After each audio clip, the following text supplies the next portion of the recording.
Bonjour à tous, bienvenue sur ma chaîne. Je suis Jiang Yuan, une chinoise qui parle un peu français. La vidéo d'aujourd'hui est vraiment très utile. Vous, messieurs, qui sortez ou avez un rendez-vous avec une chinoise, écoutez bien. Aujourd'hui, on va parler des rendez-vous, des stéréotypes, des relations intimes et des différences culturelles. Je vais vous dévoiler ce qu'il ne faut surtout pas faire dans une relation avec une chinoise.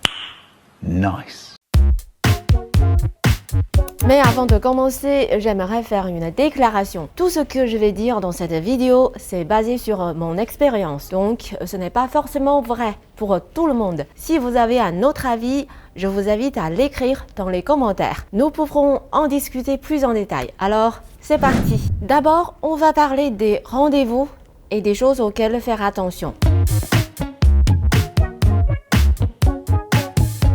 Premier point. Après avoir obtenu les coordonnées d'une chinoise, ne lui proposez pas un rendez-vous tout de suite et surtout ne lui proposez pas de venir chez vous.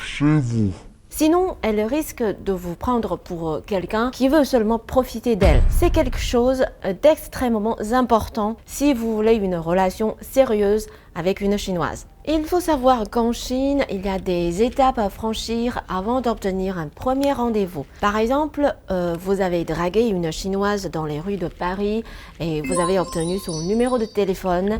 La première chose que vous allez vouloir faire, c'est de lui proposer un rendez-vous.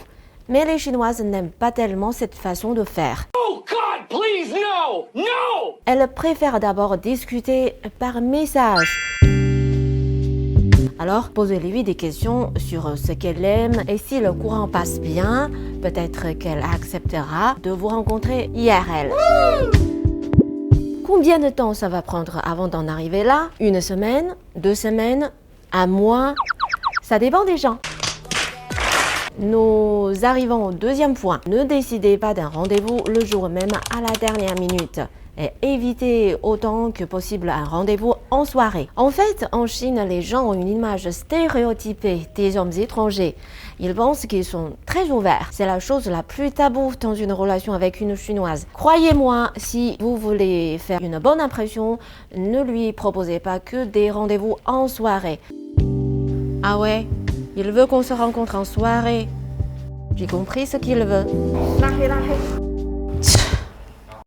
Troisième point, ne faites pas moitié-moitié. Qui paie lors du rendez-vous? C'est quelque chose qui fait toujours débat. Je peux vous assurer qu'en Chine, faire un moitié-moitié n'est pas du tout la norme pour les couples. Les Chinois ont l'habitude de payer l'addition. Pour eux, c'est une question de virilité. Donc, les Chinoises ont l'habitude de cette façon de faire. Mais ça ne veut pas dire qu'elles accordent beaucoup d'importance à l'argent.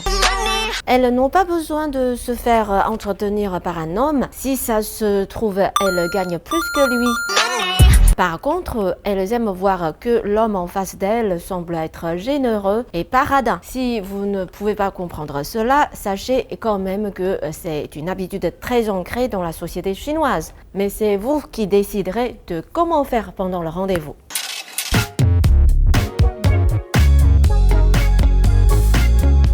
Beaucoup d'étrangers ont une image stéréotypée des Chinoises. Ils pensent qu'elles sont des michetonneuses et des filles faciles. Nous sommes en 2022. Il y a encore des gens qui pensent ça. Il y a ce genre de filles dans tous les pays, je pense, non? Si vous voulez vraiment avoir une relation sérieuse avec une Chinoise, mais que vous avez ce genre de préjugés, ce n'est pas la peine de regarder le reste de la vidéo. Parce que vous avez déjà décidé des choses. Voilà, revenons à notre sujet. Nous allons parler de quelque chose de très important. Les relations intimes. Vraiment faire attention. Il ne faut pas aller trop vite. Si pour un premier rendez-vous, une Chinoise accepte de vous tenir la main, c'est bon signe.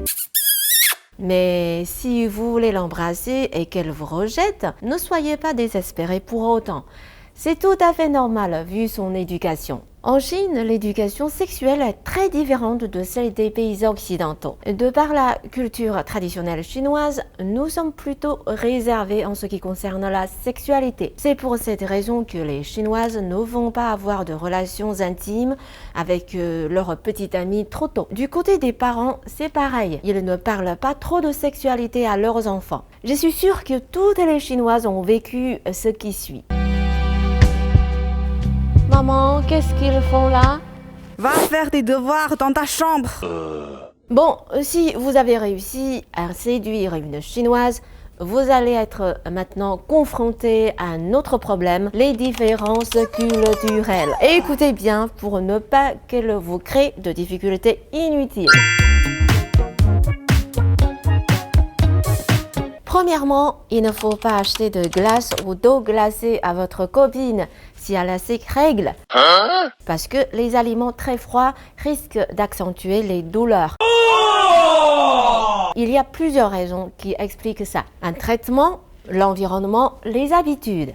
En plus, la médecine chinoise pense que les aliments glacés sont mauvais pour le corps. C'est pour ça qu'en Chine, tout le monde a un thermo. Boire de l'eau chaude est un sport national en Chine. Ce n'est pas grave si vous ne comprenez pas toutes les raisons. Il faut juste ne pas lui donner d'aliments glacés dans cette période du mois. Deuxièmement, il ne faut pas trop insister quand vos points de vue sont différents. Sinon, ça finit très facilement en dispute. Pour les Chinoises, l'important n'est pas le sujet en question, mais votre attitude.